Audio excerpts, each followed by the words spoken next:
Death had always loomed over mortal kind.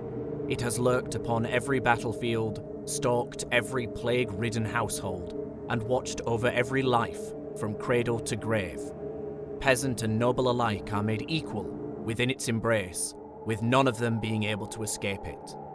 Even within the faith of the Seven, Death's presence is felt within the stranger who joined the Seven who are one.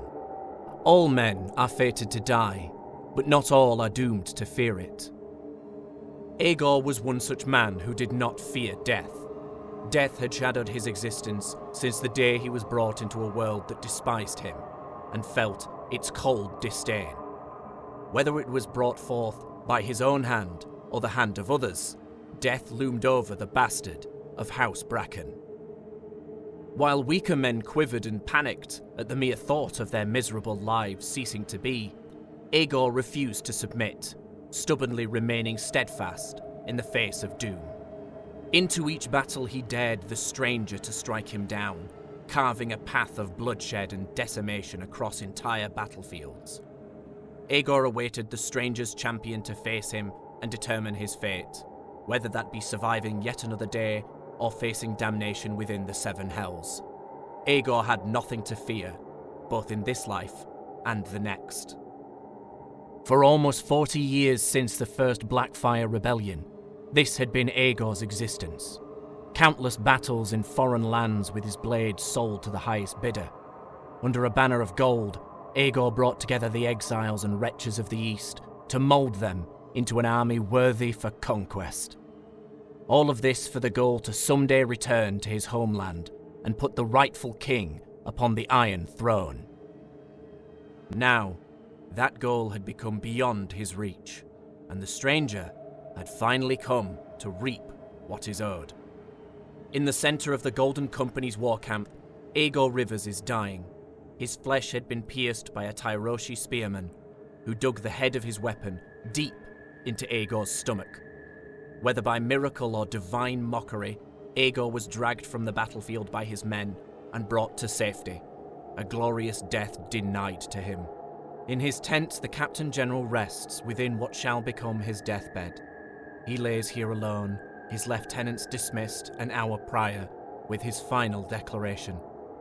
Aegor refused the attention of his camp physicians, their insistence for him to indulge in the milk of the poppy only resulting in outburst and dismissal.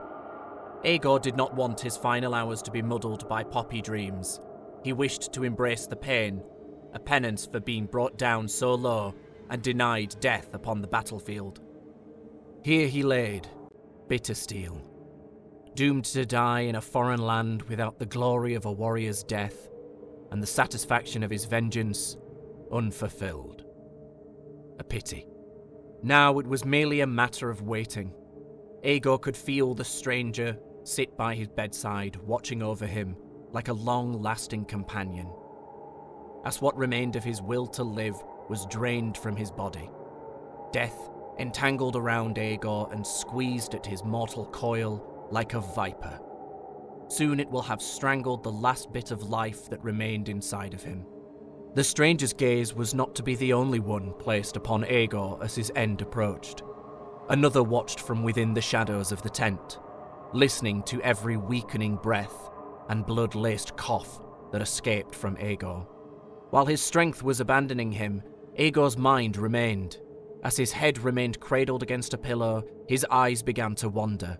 Aegor took in his surroundings and the little candlelight that illuminated it, diverting his focus away from the bloody wound that was carved into his gut. Soon his eyes would lock with the gaze of another. In the darkness, a single crimson eye stared back towards Aegor. Its sight remained locked with his own, unflinching like a blood-red moon in the night sky. It pierced through Aegor's being with a sharpness that rivaled the spear that wounded him. Its owner remained hidden within the shadows, refusing to reveal themselves fully, just yet. It is this eye that has haunted his dreams since youth, and fueled his fantasies of bloody retribution.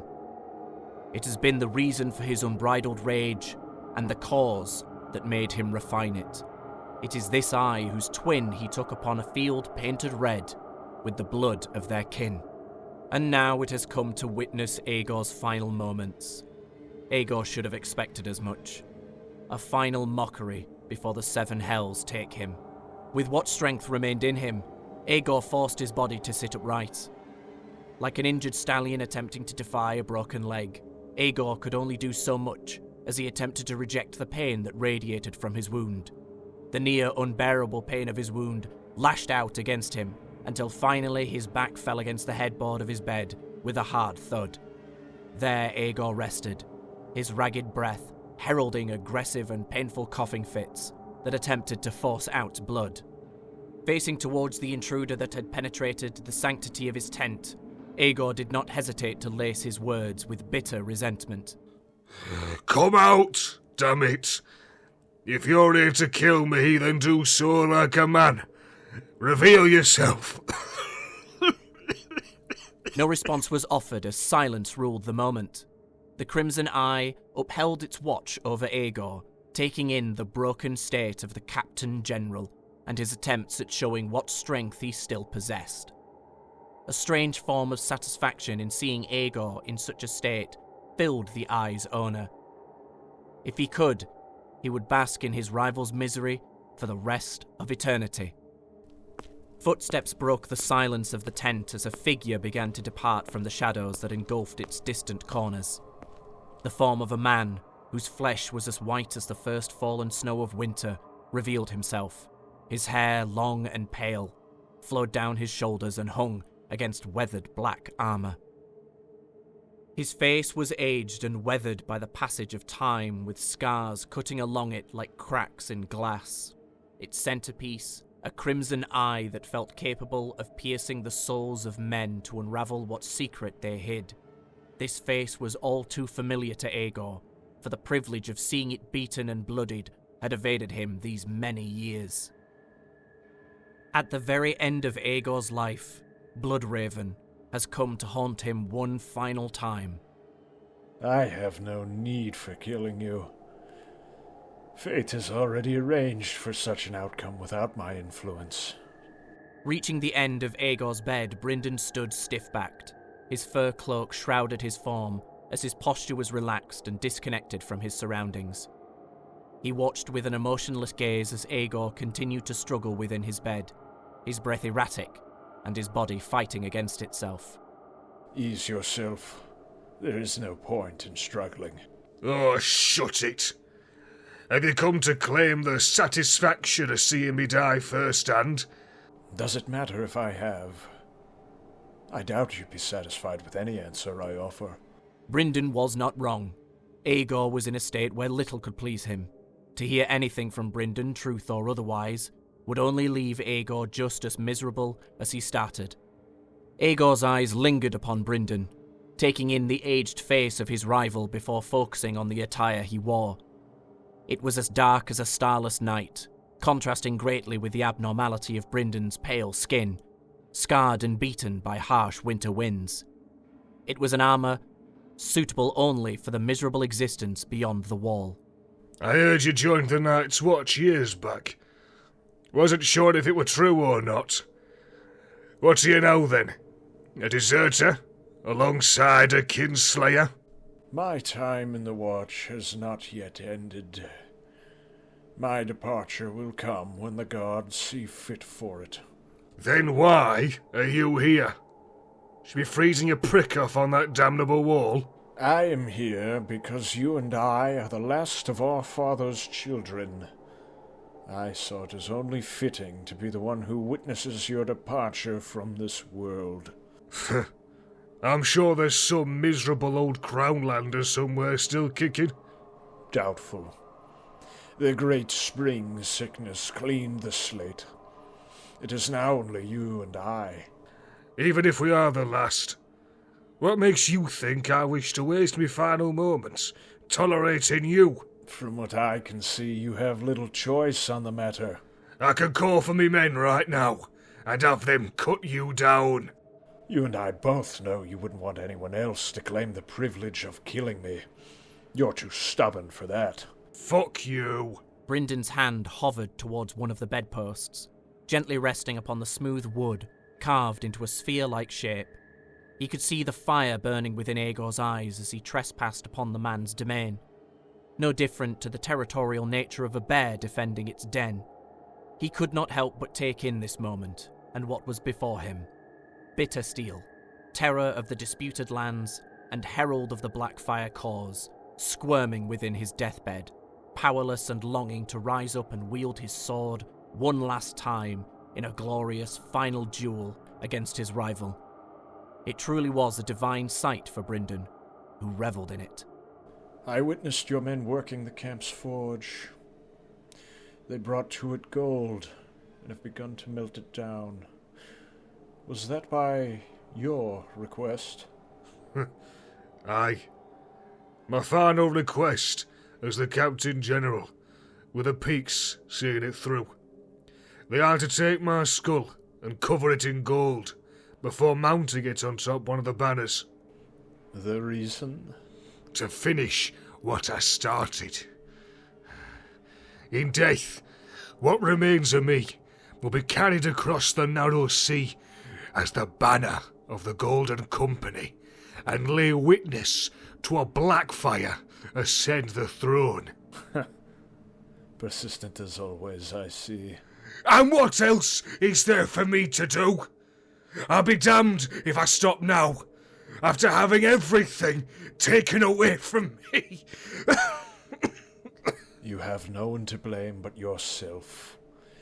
What freedoms you possessed were tossed to the wind the moment you raised your sword against the crown. In service to my brother, to my king. And I served mine. I suffer not the pretender who would have thrown the realm into chaos. You didn't give a fuck about the realm when you killed Daemon's sons. They were lads of 12. They knew what they had started, and I intended to end it. I only regret that I did not kill you as well. That's because you could never beat me. I would have taken more than just your eye that day, and finally rid the world of you if I had the chance. But you didn't. Instead, you fled and hid away in a foreign land with all the other exiles and traitors. To fight another day. To miserable results. Each rebellion had cut deeper than the last. I was ready to burn all of Westeros down, if it meant making you suffer and toppling down that rotten dynasty of usurpers. And I was ready to kill every last Blackfyre you pushed to claim the throne. Again and again I slew the whelps you named king, and watched as you sailed back across the narrow sea with your tail between your legs. Your denial of reality is pathetic. No wonder Shira grew tired of you. It is through those words that something within Aegor shattered. What little self-control he possessed had crumbled, and the fire that existed within him ignited with a fury he had not felt since his youth.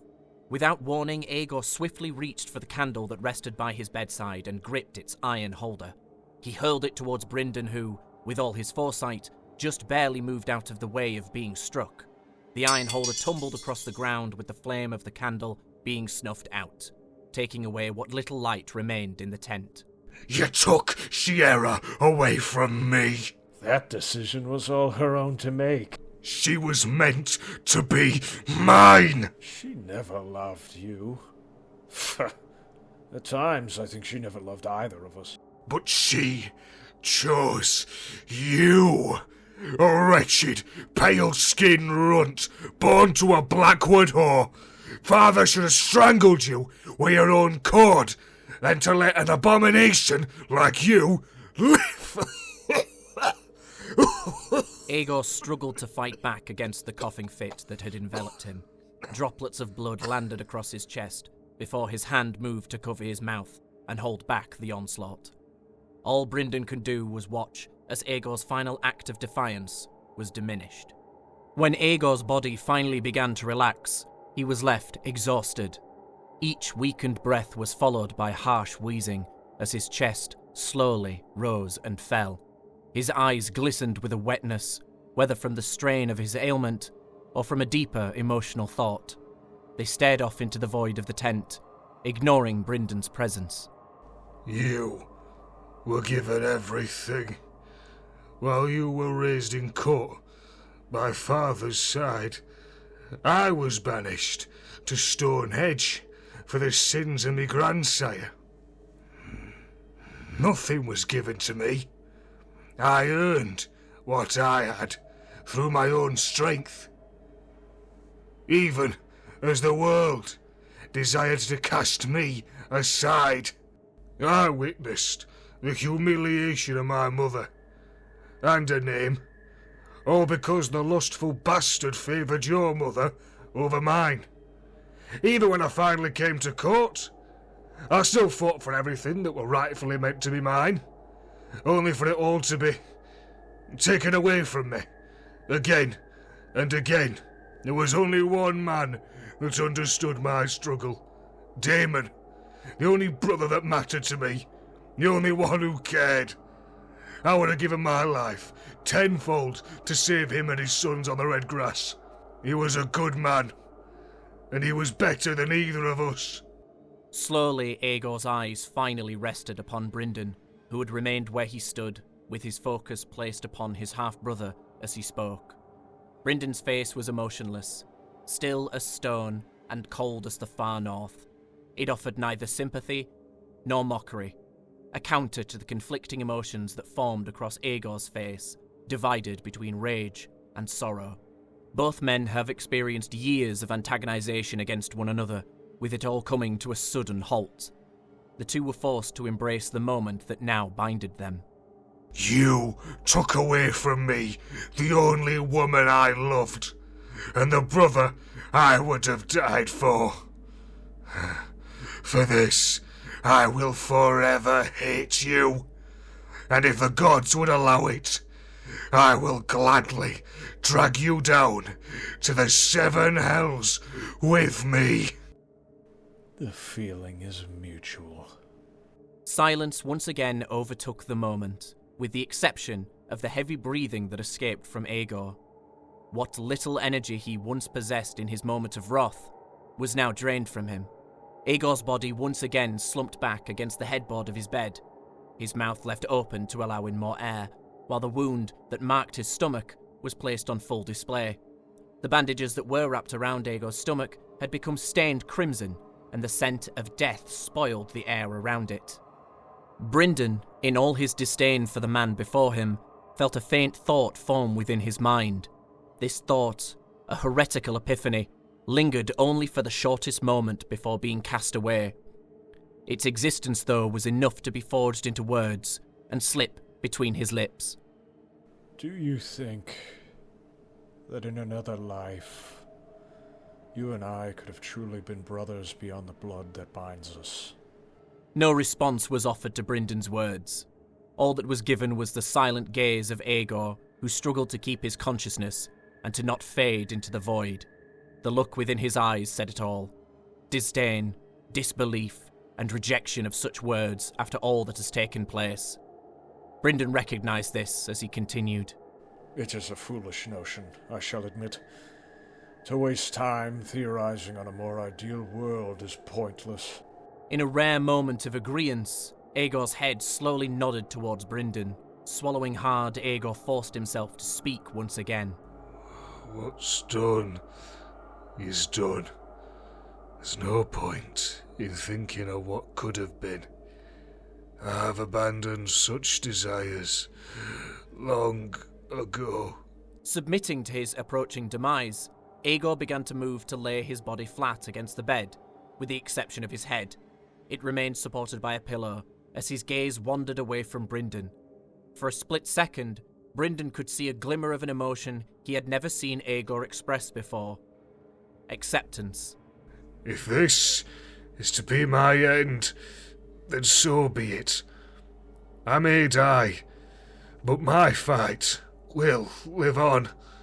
Maylis and Damon will carry the torch. The last of the Blackfyres. You know they won't succeed. If you couldn't claim victory, what hope do they have? Expecting yet another rebellious outburst from his brother, Brynden was surprised to hear a weakened laugh escape from Aegor. A rare grin formed on Bittersteel's face. his blood-stained teeth exposed as the warlord wasted little time to reveal the humour he found within Brynden's words. You know nothing of what Meleys is capable of. I could give a damn about Damon. He's just another man using my brother's name. Meleys, though, is different. Meleys, the man, is a monster. A beast, given the body of a man, without the restraint nor mercy of one. He fights with the fury of 10 men, and has proven his worth to the Golden Company. I taught him all that he knows, and prepared him for the vengeance he is to fulfill. Seeing that drive he has, you'd think he were my own son. I'm quite proud of him. So, you created a monster in your own image. Am I supposed to be impressed? You will be. He holds no care for the realm, no acceptance of its laws or the pointless squabblings of its lords. He was born and raised in these wastes, and has known only violence and the cause he is to fight for. For him, the path to the Iron Throne will be paved in blood. The moment he steps foot on Westeros, with the Golden Company by his side, everything you and the Targaryens have built will be no more. Westeros will burn, and you will finally feel my hatred.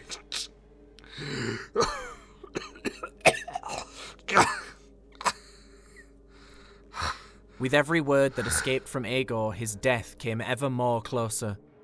His eyes drifted and became unfocused, struggling to remain open. The life that once invigorated Aegor's body was leaving him, and his connection to the mortal plane was held merely by a string. Brynden could see it within Aegor's eyes. His time had finally come. Brynden, though, was not yet done with Aegor. One matter still remained, and Brynden was not ready to let Aegor die until he gets what he desires. Without fear of retaliation, Brynden approached Aegor's bedside and kneeled to be at his brother's level. He could feel the cold air that was clutching to Aegor as death began to embrace him. It would be in this moment that Brynden revealed his true intentions for this meeting. And what of Blackfyre? Where have you taken it? Aegor's response was slow, forcing out whatever final words he could muster as a response. The sword. It is hidden far from your sight.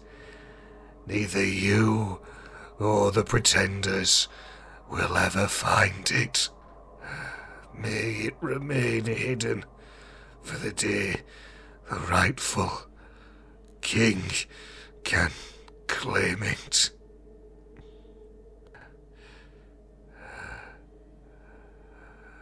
Brynden remained by Aegor's bedside, watching as the final breath of life slipped from his lips. Aegor's body slowly came to a halt. His struggling chest ceased to rise, while his eyes grew dim and empty.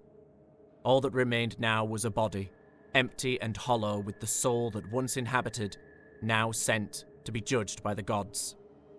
Just as he entered the world, Aegor departed, defying it. His final act of rebellion shepherded his departure as the man who was Bittersteel ceased to be.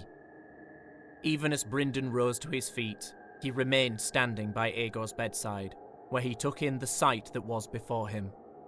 Aegor Rivers, his rival and brother, was no more. Neither did he die on the battlefield or by Brynden's own hands. He died in a foreign land, with his final words being wasted on a fool's cause. But yet Brynden was left conflicted. His mind, a labyrinth of knowledge so few could comprehend, was forced to confront the emotions he felt in this moment. His rival was dead, yet he felt no joy or pleasure from it. The man who took his eye and inflicted so much chaos across the realm was no more, but he still found little peace in this. It did not matter to Brynden whether he or some Tyroshi spearman claimed the final blow against Aegor. So why does he feel so conflicted? While his rival was no more, so was the last connection he had with the past. He witnessed Aegor's final moments in this world, but he felt neither rage nor sorrow at this fact. Brynden hated the bastard, but yet again, the idea of what could have been between them haunted his mind. The idea of a more ideal world that is mere fantasy compared to the harsh truths of what their reality held. Aegor was the only one of his brothers still alive, and now he was gone. Should Brynden feel sadness at this loss? Remorse? At this moment, Brynden felt nothing. Perhaps it is better this way. With Aegor gone, only he remained, the final living son of Aegon IV, and what remained of the great bastards of House Targaryen, the last living example of a bygone age. Such a fact weighed little on him. His focus was now placed upon the coming storm and what he had foreseen. Maelys will march west in due time. When that moment comes, Brynden will observe Westeros' defence against the monster of House Blackfyre. His place in the politics of men was over. A greater threat was in need of his attention. As he turned to depart, Brynden could not help but look back towards Aegor's lifeless body one final time. It was still, almost peaceful as the raging stallion that was Aegor Rivers had finally come to rest. The struggle was now over. Brynden averted his gaze, forcing his body forward to depart from this place. He returned to the shadows, leaving the tent as if he was never there. He vanished like a ghost, leaving this part of his life behind, so it may die alongside Aegor. Bittersteel was no more, but his fight will live on. Until this fight ceases to be, the realm will never experience peace.